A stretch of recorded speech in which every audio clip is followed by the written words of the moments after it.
Welcome to top headlines. CM Chandrababu అధ్యక్షతన assembly committee హాల్లో NDA శాసనసభాపక్ష సమావేశం జరిగింది. ఈ సమావేశానికి డిప్యూటీ సీఎం పవన్ కళ్యాణ్ సహా కూటమి ఎమ్మెల్యేలంతా హాజరయ్యారు. అసెంబ్లీ సమావేశాల్లో అనుసరించాల్సిన వ్యూహాలు, ప్రస్తావించాల్సిన అంశాలపై చర్చించారు. శాంతి భద్రతలకు విఘాతం కలిగించేలా ఎవరూ వ్యవహరించవద్దని ఎమ్మెల్యేలకు చంద్రబాబు సూచించారు. శాంతి భద్రతలకు విఘాతం కలిగిస్తే మన అని కూడా చూడనని హెచ్చరించారు. కక్ష సాధింపులు తాను కూడా చేయగలనని, రాజకీయ ప్రతీకారాలకు మనం వెళ్లొద్దని చెప్పారు. ఇసుక జోలికి ఎవరూ వెళ్లొద్దని అన్నారు. ఇసుక విధానాన్ని మరింత పారదర్శకంగా అమలు చేద్దామని, మరిన్ని సలహాలు ఉంటే ఇవ్వాలని అడిగారు.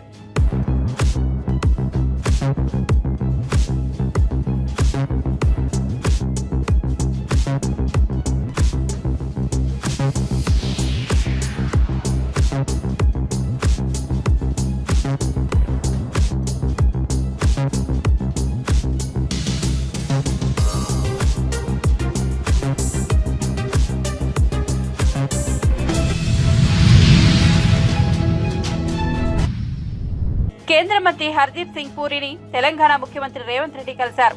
తెలంగాణలో 500 రూపాయలకు గ్యాస్ సిలిండర్ పథకం అమలు చేస్తున్న విషయాన్ని కేంద్ర మంత్రి దృష్టికి తీసుకెళ్లారు. వినియోగదారులకు ఇచ్చే రాయితీని ఓఎంసీలకు చెల్లించే అవకాశాన్ని కల్పించాలని ఈ సందర్భంగా విజ్ఞప్తి చేశారు. కేంద్ర మంత్రిని కలిసిన వారిలో రేవంత్ రెడ్డితో పాటు ఉప ముఖ్యమంత్రి మల్లుబట్టి విక్రమార్క, మంత్రి ఉత్తమ్ కుమార్ రెడ్డి ఉన్నారు.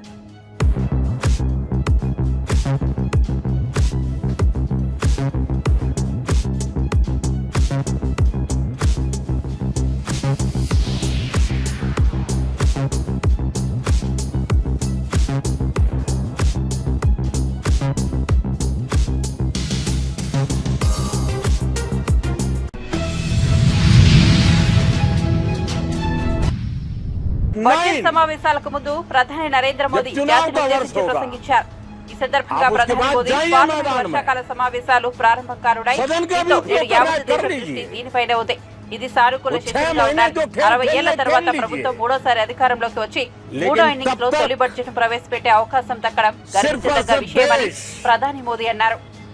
देश के गरीब, देश के किसान, देश के युवा, देश की महिलाएं, उनके सामर्थ्य के लिए, उनको एम्पावर करने के लिए जन भागीदारी का एक जन आंदोलन खड़ा कर करके 2047 के सपने को पूरा करने के लिए हम पूरी ताकत लगाए.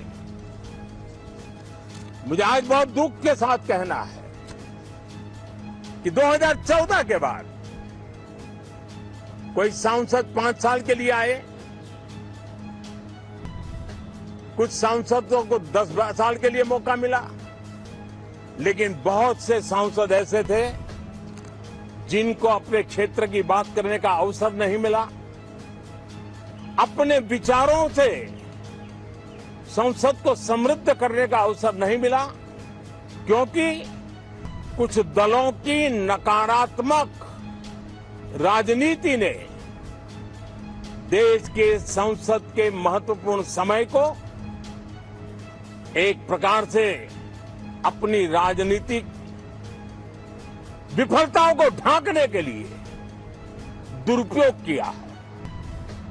मैं सभी दलों से आग्रहपूर्वक कहता हूं कि कम से कम जो पहली बार सदन में आए हैं, ऐसे बहुत बड़ी संख्या में हमारे माननीय सांसद हैं और सभी दल में हैं, उनको अवसर दीजिए, चर्चा में उनके विचारों को प्रकट करने का मौका दीजिए, ज्यादा से ज्यादा लोगों को आगे आने का अवसर दीजिए.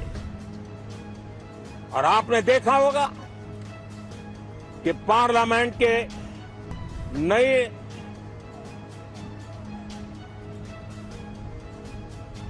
संसद गठन होने के बाद जो पहला सत्र था, 140 करोड़ देशवासियों ने बहुमत के साथ जिस सरकार को सेवा करने का हुक्म किया है देशवासियों ने, उसकी आवाज को ఆంధ్రప్రదేశ్ శాసనమండలి సభ్యునిగా శ్రీ పిడుగు హరిప్రసాద్ ప్రమాణ స్వీకారం చేశారు. సోమవారం ఉదయం శాసనమండలి చైర్మన్ శ్రీ మోషేష్ రాజు ఆయన ఛాంబర్లో ఈ కార్యక్రమాన్ని నిర్వహించారు. శ్రీ మోషన్ రాజు శ్రీ హరిప్రసాద్ తో కలిసి ప్రమాణ స్వీకారం చేయించారు.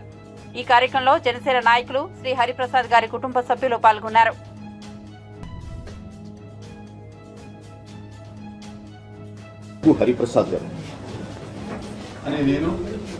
పిడుగు హరిప్రసాద్ అనే నేను ఆంధ్రప్రదేశ్ శాసన పరిషత్తు సభ్యునిగా ఎన్నికైనందున శాసనం ద్వారా నిర్మితమైన భారత రాజ్యాంగం పట్ల నిజమైన విశ్వాసం, విధేయత చూపుతానని, భారతదేశ సార్వభౌమాధికారాన్ని, సమగ్రతను కాపాడుతానని, నేను స్వీకరించబోయే కర్తవ్యాన్ని శ్రద్ధాశక్తులతో నిర్వహిస్తానని దైవసాక్షిగా ప్రమాణం చేస్తున్నాను.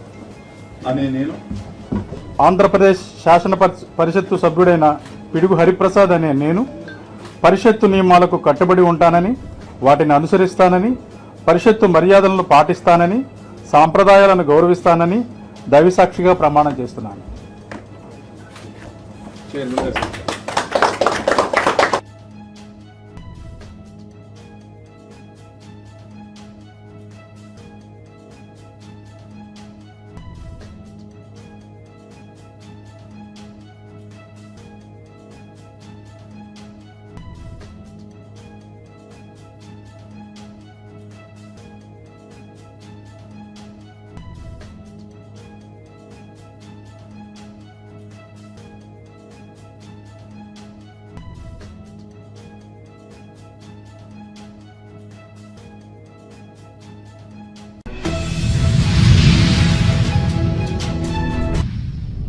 ఆంధ్రప్రదేశ్ లో హత్య రాజకీయాలపై దేశ రాజధానిలో వైసీపీ ధర్నా చేస్తున్నట్టు మాజీ సీఎం జగన్ చేసిన ప్రకటనపై AP Congress chief YS Sharmila తీవ్రంగా మండిపడ్డారు. అసెంబ్లీ సమావేశాలు ఎగ్గొట్టేందుకే జగన్ ఢిల్లీకి వెళ్తున్నారని విమర్శించారు. 5 ఏళ్ల పాలనలో ఏపీకి ప్రత్యేక హోదా కోసం ఎన్నిసార్లు ఢిల్లీలో ధర్నా చేశారని నిలదీశారు. ఏపీకి ప్రత్యేక హోదా అంశాన్ని బీజేపీకి తాకట్టు పెట్టారని ఆరోపించారు. విశాఖ స్టీల్ ప్లాంట్లను కాపాడలేకపోయారని మండిపడ్డారు. ఈ మేరకు సోమవారం విజయవాడలోని కాంగ్రెస్ పార్టీ కార్యాలయంలో షర్మిల మీడియాతో మాట్లాడారు. ఏది విత్తుతారో అదే కోస్తారు అని అంటారు. మరి జగన్మోహన్ రెడ్డి గారు హత్య రాజకీయాలు చేశారు, గొడ్డలి రాజకీయాలు చేశారు, హత్య చేయించిన వాళ్ళతో భుజాలు రాసుకొని తిరిగారు, సొంత చెల్లెళ్ళకే వెన్నుపోటు పొడిచారు, 5 కోట్ల మంది ఆంధ్ర రాష్ట్ర ప్రజలకు బీజేపీ పార్టీకి ప్రత్యేక హోదాను తాకట్టు పెట్టారు. ఈరోజు జగన్మోహన్ రెడ్డి గారు ఢిల్లీలో ధర్నా చేస్తారా? ప్రత్యేక హోదా కోసం ఎందుకు చేయలేదండి ధర్నాలు? 5 సంవత్సరాల మీద అధికారంలో ఉన్నారు కదా, మరి ఢిల్లీలో మీరు ప్రత్యేక హోదా కోసం ఎన్నిసార్లు ధర్నాలు చేశారు? ప్రత్యేక హోదా అసలు ఊసే లేకుండా చేశారు కదా. ప్రత్యేక హోదా గురించి మీరు ఏ రోజు పట్టించుకోలేదు, పోలవరం గురించి మీరు ఏ రోజు పట్టించుకోలేదు, రాజధాని గురించి అని చెప్పి 3 రాజధానులను కన్ఫ్యూజ్ చేశారు.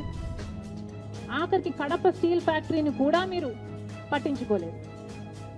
విశాఖ స్టీలు మన రాష్ట్రానికే తలమానికం అయినా అమ్మేస్తామన్నా కూడా పట్టించుకోలేదు. ఈరోజు మాత్రం ఢిల్లీకి వెళ్ళి ధర్నా చేస్తారట. మీ కార్యకర్తను చంపేస్తే ఢిల్లీకి వెళ్ళి మీరు ధర్నా చేస్తున్నారే, మరి మీ సొంత చిన్నాన్నను చంపేసినప్పుడు మీరు ఢిల్లీలో ఎందుకు ధర్నా చేయలేదు న్యాయం కోసం? జగన్మోహన్ రెడ్డి గారు సమాధానం చెప్పాలి. ఒకవైపు ఇక్కడ అసెంబ్లీ జరుగుతుంది. అసెంబ్లీ జరుగుతున్న సమయంలో మీరు అసెంబ్లీలో ఉండకుండా ఉండే ధైర్యం మీకు లేక ఇలా సాకులు వెతుక్కొని మీరు ఢిల్లీ వెళ్తామంటున్నారే.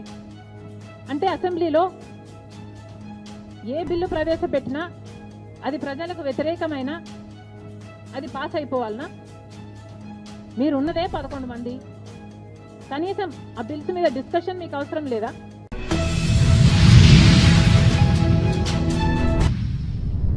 ఐఏఎస్ అధికారిని స్మితా సబర్వాల్ పోస్టు దివ్యాంగులను ఆందోళనకు గురి చేస్తోందని CSB IAS academy chief Balalatha అన్నారు. సోషల్ మీడియాలో ఆమె పెట్టిన పోస్ట్ ప్రభుత్వ ఆలోచన, సొంత ఆలోచన అని ప్రశ్నించారు.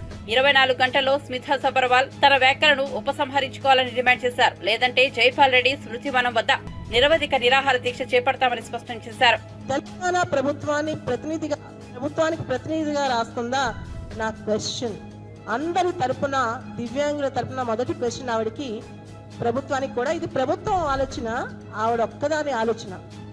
రెండో క్వశ్చన్, ఒక ఇన్సిడెంట్, ఇండియాలో జరిగిన ఒక ఇన్సిడెంట్ తీసుకుని అసలు ప్రీమియర్ సర్వీసులు ఐఏఎస్, ఐపీఎస్ లాంటి వాటిలో దివ్యాంగులకి ఫిజికల్ ఫిట్నెస్ లేదు అని ఆవిడ ప్రకటించేసింది. ఐఏఎస్, ఐపీఎస్ చేయడానికి ఫిజికల్ ఫిట్నెస్ కావాలా, మెంటల్ ఫిట్నెస్ కావాలా? ఇది నా రెండో ప్రశ్న. ఆవిడ పరిగెడుతూ పనిచేస్తుందా, కార్లెక్కి చాపర్లెక్కి పనిచేస్తుందా? ఎన్ని రోజులు ఆవిడ ఫీల్డ్ వర్క్ లో పరిగెడుతూ పనిచేసిందో నాకు కావాలి. మూడోది, సివిల్ సర్వీసెస్ లో ఫిజికల్లీ ఛాలెంజ్డ్ వాళ్ళకి ఫిట్ గా కాదు, వాళ్ళు చేయలేరు అని ఈవిడేమైనా రీసెర్చ్ చేసిందా? ఆవిడ చేసిన ఈ ట్వీట్ అందరి మీద, దివ్యాంగుల మీద, సమాజం మీద ఎటువంటి ప్రభావం చూపింది? ఒకటి, ఆల్రెడీ దివ్యాంగులు సమాజంలో వివక్షకు గురవుతున్నారు.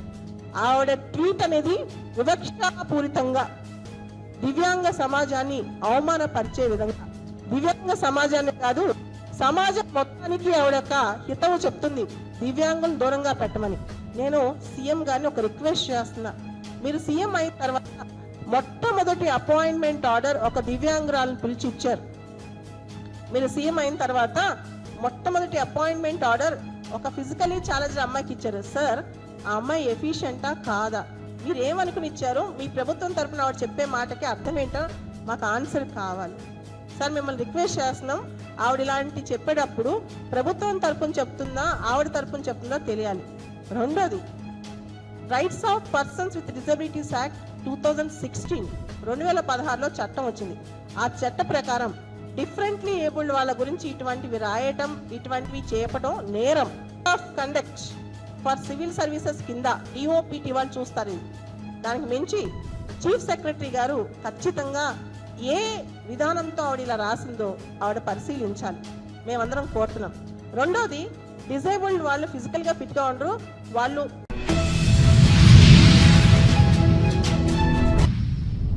హైదరాబాద్, సికింద్రాబాద్ లో బోనాల ఉత్సవాలు అంగరంగ వైభవంగా కొనసాగుతున్నాయి.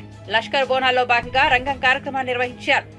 ఈ సందర్భంగా మాతంగి స్వర్ణలత భవిష్యవాణి వినిపించారు. ఈ మేరకు మాట్లాడుతూ, ప్రజలు చేసే పూజలు ఆనందంగా స్వీకరించా, నాకు చాలా సంతోషంగా ఉంది. కావలసిన పూజలన్నీ అందిస్తున్నారు. బోనం నాకు ఎవరు తెచ్చినా నాకు ఆనందమే. నన్ను చూడాలంటే 48 గంటల కష్టం అంటున్నారు. ఆ మాత్రం కష్టపడలేరా? ఏమీ తెచ్చినా నేను ఆనందంగా తీసుకుంటా. ఎటువంటి వ్యాధి రాకుండా చూసుకుంటానని చెప్పారు.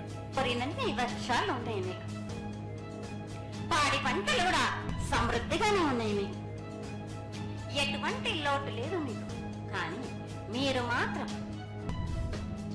ఆనందంగా సంతోషంగా ఉండండి. మరి ఎటువంటి అనుమానాలు పెట్టుకోకండి. నన్ను నమ్మిన వాళ్ళకు నేను తప్పకుండా మీ కోరికలు తీర్చడానికి ఉన్నాను.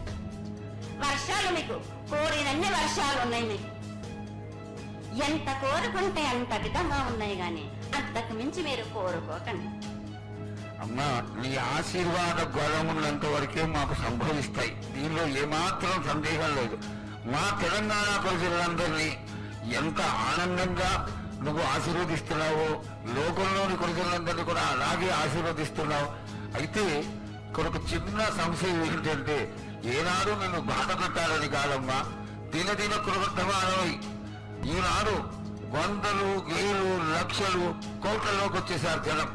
ఈ కోట్లలోకి వచ్చినటువంటి జనమందరూ 48 గంటలు ఎడతెరిపి లేకుండా నీ దర్శనం చేసుకొని నీ యొక్క ఆశీర్వాదం పొంది నీకు పలహారాలు, పండ్లు అన్ని సమర్పించుకొని నీ తృప్తిని తెలియజేయమని వేడుకుంటున్నాను తల్లి. నన్ను దాటి రావాలంటే, నా వద్దకు రావాలంటే ఆ మాత్రం కూడా కష్టం లేకుంటే ఎట్లా బాలక? నిన్ను కాపాడేది కూడా నేనే కదా. ఎటు తిరిగి మీరు కష్టం లేకుండా ఉంటే మీరు సుమ్మరిపోతలైపోతారు కదా. ఆ మాత్రం కూడా మీరు కష్టపడాలి కదా నా వద్దకు రావడానికి కూడా. కానీ సంతోషంగా మీరు ఏమి తెచ్చినా గాని, పలహారం తెచ్చినా, పండు తెచ్చినా, ఏమి తెచ్చినా, సాగ తెచ్చినా, మోనం తెచ్చినా ఆనందంగా అందుకునే భారం తప్పనిసరిగా అందుకుంటా. నేను పిల్ల జల్ల గాని, గొట్టు గోదా గాని ఎటువంటి ఆపద రాకుండా చూసుకుంటాయి, ఎటువంటి వ్యాధి రాకుండా చూసుకునే భారం కూడా నాది.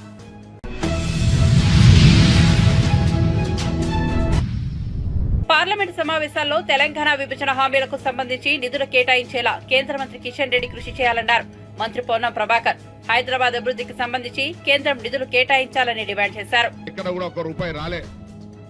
ఇప్పటికైనా శాఖ లేకపోయినా కేంద్ర మంత్రిగా హైదరాబాద్ లో చారిత్రాత్మక పురావస్తు లేదా ఇతరత్ర ప్రజలకు సంబంధించి టూరిజం రంగంలో ఉపయోగపడే విధంగా హైదరాబాద్ ను అభివృద్ధి చేయడానికి ప్రత్యేక నిధులు తీసుకురండి. హైదరాబాద్ లో ఉన్న ఉస్మానియా యూనివర్సిటీ కావచ్చు, ఉస్మానియా హాస్పిటల్ కావచ్చు, గాంధీ హాస్పిటల్ కావచ్చు, జయశంకర్ అగ్రికల్చర్ యూనివర్సిటీ కావచ్చు, కొండా లక్ష్మణ్ బాపూజీ హార్టికల్చర్ యూనివర్సిటీ కావచ్చు, వెటర్నరీ యూనివర్సిటీస్, ఇవన్నీ యూనివర్సిటీస్, వీటన్నిటికి సంబంధించి ప్రత్యేకమైన నిధులు తేవాలని కోరుతా ఉన్నాం. అవేం లేకుండా వాటినే రాష్ట్ర ప్రభుత్వానికి సంబంధించి ఏదో హైదరాబాద్ అనాథ అయితే ఉందన్నటువంటి హైదరాబాద్ ఇమేజ్ దెబ్బకొట్టే ప్రయత్నం చేయకండి. మేము రాష్ట్ర ప్రభుత్వం నుంచి ఏదైనా చేయాల్సి ఉంటే మాకు ఒకవేళ మేము దాన్ని విస్మరిస్తే మాకు సూచన చేయండి. మా గౌరవ ముఖ్యమంత్రి రేవంత్ రెడ్డి గారి నాయకత్వంలో ఉప ముఖ్యమంత్రి గారు సహచార మంత్రులందరూ కూడా హైదరాబాద్ బ్రాండ్ ఇమేజ్ కాపాడడానికి అన్ని రకాలుగా చర్యలు తీసుకోవడానికి సిద్ధంగా ఉన్నాం.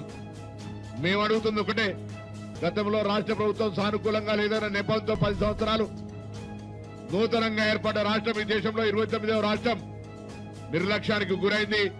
10 సంవత్సరాలుగా ఉన్న కేంద్రంలో ఉన్నటువంటి పార్టీ ఎన్నికలప్పుడు ఉపాధి హామీకి ఇన్ని పైసలు ఇచ్చినాం, ఇళ్లకి ఇన్ని పైసలు ఇచ్చినాం, సంక్షేమానికి ఇన్ని పైసలు ఇచ్చినామని చెప్తా ఉన్నారు.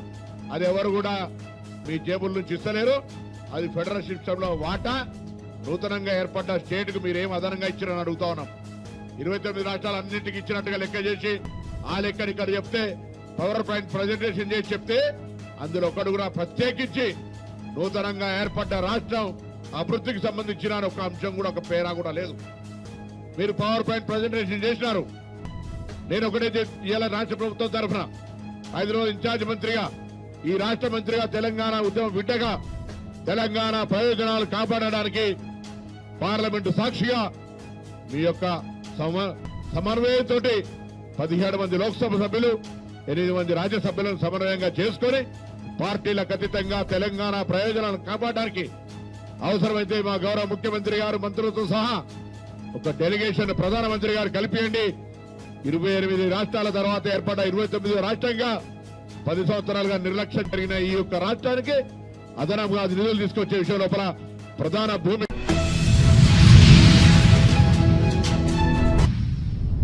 అంతర్రాష్ట్ర డ్రగ్ ఫ్రెండ్లింగ్ ర్యాకెట్ ను ఛేదించామన్నారు Rachakonda CP Sudheer Babu. LB Nagar SOT, Jawahar Nagar పోలీసులు సంయుక్త ఆపరేషన్ నిర్వహించి నిందితులను పట్టుకున్నారని చెప్పారు. 2 నిందితులను అరెస్ట్ చేసి వారిపై ఎన్డీపీఎస్ యాక్ట్ కింద కేసు నమోదు చేశామన్నారు. నిందితుల నుండి 45 లక్షల విలువ చేసే గసగసాలు గడ్డి, ఎండీఎంఏ డ్రగ్స్ ను స్వాధీనం చేసుకున్నామని తెలిపారు. నిందితులు ఓంరావ్, సన్వాలారామ్ గా గుర్తించామని, వారు రాజస్థాన్ రాష్ట్రానికి చెందిన వారని చెప్పారు. వికాస్ అనే మధ్యప్రదేశ్ కు చెందిన మరో నిందితుడు పరారీలో ఉన్నారన్నారు. ప్రధాన నిందితులు 2 కార్పెంటర్, రైలింగ్ పనులు చేస్తూ జీవనోపాధి పొందుతున్నారని వెల్లడించారు. ఓంరావ్ పై రాజస్థాన్ లో డ్రగ్స్ కేసులు ఉన్నాయని, ఆర్థిక సమస్యల కారణంగా డ్రగ్స్ విక్రయించడం ద్వారా సులభంగా డబ్బు సంపాదించాలని నిర్ణయించుకున్నారని విచారణలో తెలిసిందన్నారు. గ్రేట్ ఇండియన్ ఎథోస్ ఉన్నటువంటి కంట్రీ ఒక గ్రేట్ లెవెల్స్కి వెళ్లకుండా కూడా ఈ విధంగా వాళ్ళు నిర్వీర్యం చేసి మనము అనుకున్న లెవెల్లో మన గ్రోత్ లేకుండా చూసేటువంటి ఒక ప్రాక్సీ వార్ కూడా ఇది. కాబట్టి మన అందరం పేరెంట్స్కు ఇన్వాల్వ్ చేసి మాట్లాడి, స్కూల్ మేనేజ్మెంట్తో మాట్లాడి ఇటువంటి యాక్టివిటీస్ జరిగితే తొందరగా కంటైన్ చేయాలి. ఫ్రీ ఫ్లో ఆఫ్ ఇన్ఫర్మేషన్ ఇవ్వాలి. మనకి చెప్తుండాలి ఇట్లా ఏమి జరుగుతుందని చెప్పేసి. పోలీస్ అధికారులకు ఎవరైనా మీకు నమ్మకం ఉన్న అధికారులు ఎవరు ఉంటే వాళ్ళకి చెప్పొచ్చు. ఎస్ఓటీ ఆఫీసర్స్ ఉంటారు, పోలీస్ స్టేషన్ ఉంటారు. మీకు ఎవరికైతే యూ ఫీల్ కాన్ఫిడెంట్ అటువంటి అధికారికి మీరు ఇన్ఫార్మ్ చేయండి. ఇది ఒక అందరం కలిసి కలెక్టివ్ వార్ ఫుటింగ్ లెవెల్లో దించేయాలి. ప్రభుత్వం కూడా చాలా ఫోకస్గా దీన్ని కంటైన్ చేయాలని ఉంది. మన రాష్ట్రాన్ని డ్రగ్ ఫ్రీ స్టేట్గా చేయడానికి అనేదే గోల్. కాబట్టి ఇది ఇప్పుడు నా వన్ పర్టికులర్ గ్రూప్ అనే కాదు, ఎంటైర్ సొసైటీకి మనము చెప్పాల్సిన అవసరం ఉంది. ఇటువంటి చేసిన వాళ్ళకు నేరం చాలా పెద్ద నేరం, శిక్ష ఎక్కువ ఉంటుంది. ఈ నేరస్తులు కేవలం డ్రగ్ ట్రాన్స్పోర్టేషన్లోనే కాదు, వాళ్ళు బిగ్గర్ క్రైమ్లో కూడా వాళ్ళు తెలియకుండా ఇన్వాల్వ్ అవుతున్నారు. మేజర్ ఇంటర్నేషనల్ క్రిమినల్ గ్యాంగ్స్ లేకపోతే ఇంటర్నేషనల్ లెవెల్లో చేసినటువంటి టెర్రరిస్ట్ గ్యాంగ్స్ కూడా కనెక్టివిటీ ఉంటుంది కాబట్టి ఇటువంటి వాళ్ళ చిన్నపిల్లలు కూడా దీనికి అలవాటు పడిపోయి వాళ్ళ మంచి భవిష్యత్తు పాటు చేసుకుంటారు కాబట్టి స్కూల్ స్టూడెంట్స్ కానీ డిఫరెంట్ ప్రొఫెషనల్స్ ఎవరు ruin their entire career entire life family ruin అయిపోయినాయి. ఇవన్నీ మనం బాధ్యత తీసుకొని పేరెంట్స్ వీళ్ళు ఇటువంటి చిన్నపిల్లలు కానీ పెద్దవాళ్ళు కానీ ఎవరైనా వాళ్ళు ఉంటే మాకు ఇన్ఫామ్ చేయండి. డిఫరెంట్ ప్రొఫెషనల్ గ్రూప్స్ కూడా ఉంటే ఇన్ఫామ్ చేయండి. డిఫరెంట్ కాలనీస్లో ఇటువంటి ఇష్యూ ఉంటే చేయండి. ముఖ్యంగా ఇది సిటీస్లో ఎక్కడో కాలేజెస్లోనో లేకుంటే ఏదైనా యూనివర్సిటీ ప్రాంతంలోనే అని ఒకప్పుడు పూర్వకాలం మేము చదువుకునే వాళ్ళు ఉండేది. But it has gone to the villages now. చాలా ఏరియాస్కు టచ్ అయ్యేది కాదు ఈ డ్రగ్స్ అనేది. ఇప్పుడు ప్రతి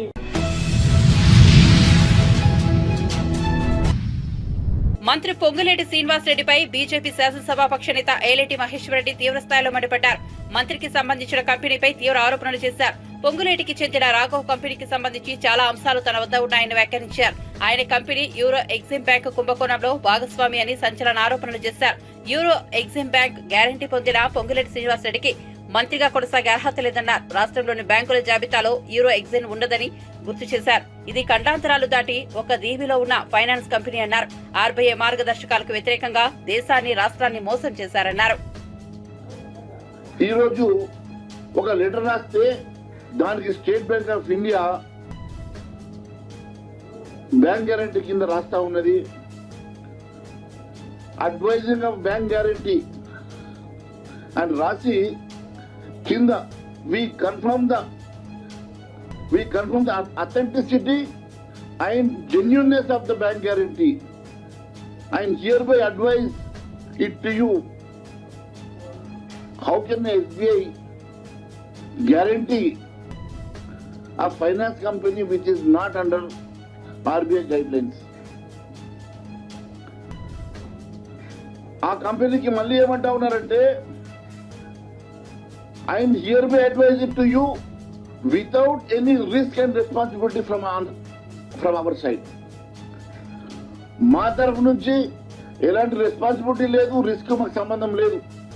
కానీ we confirm the authenticity and genuinity. We confirm the authenticity and genuinity of the bank. ఆ బ్యాంకుకు ఉన్నటువంటి నెట్వర్క్ 8,000 కోట్ల రూపాయలు అయితే నువ్వు 432 కోట్ల రూపాయలకు ఇచ్చేటువంటి బ్యాంక్ గ్యారంటీకి నువ్వు దాని జెన్యూనిటీ గురించి మాట్లాడే అధికారం స్టేట్ బ్యాంక్ ఎక్కడ ఉన్నది? మరి అది రిసీవ్ చేసుకునేటువంటి మెట్రోపాలిటన్ రీజన్ కానీ లేకుంటే సంబంధించినటువంటి అధికారులు కానీ ఇలాంటివి. నేను ఇది ఒక ఎగ్జాంపుల్ చెప్తా ఉన్నాను. ఇలాంటి ఎన్నో కంపెనీలు, ఎన్నో ఆర్గనైజేషన్లకు, ప్రభుత్వ కంపెనీలకు ఈ బ్యాంక్ గ్యారంటీ ఎస్బీఐ ద్వారానో యూనియన్ బ్యాంక్ ఆఫ్ ఇండియా ద్వారానో లెటర్ పెట్టేస్తే ఎవరైనా చూస్తూ ఉంటే లెటర్ మీద ఎస్బీఐ బ్యాంక్ గ్యారంటీ ఇచ్చినట్టుగా ఉన్నది.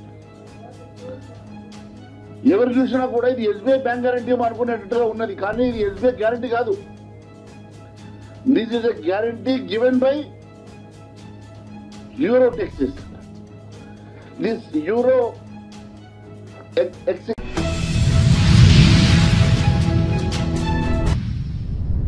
రానున్న 3 రోజుల పాటు తెలంగాణలోని కొన్ని జిల్లాల్లో మోస్తరు నుంచి భారీ వర్షాలు కురిసే అవకాశం ఉందని హైదరాబాద్ వాతావరణ కేంద్రం తెలిపింది. కొమరంభీం, ఆసిఫాబాద్, మంచిర్యాల, జగిత్యాల, పెద్దపల్లి, జయశంకర్, భూపాలపల్లి జిల్లాలో భారీ వర్షాలు కురిసే అవకాశం ఉందని తెలిపింది. తెలంగాణలో 2-3 రోజులుగా కురుస్తున్న వర్షాలకు జనజీవనం స్తంభించిపోయింది. పగటివేళ ముసురువాన కురుస్తుండగా రాత్రిలో వాన దంచికొడుతోంది. హైదరాబాద్ సహా తెలంగాణ మొత్తం తడిసి ముద్దవుతోంది. ప్రాజెక్టులు నిండి కలకలలాడుతున్నాయి. పలు గ్రామాలకు రాకపోకలు స్తంభించిపోయాయి.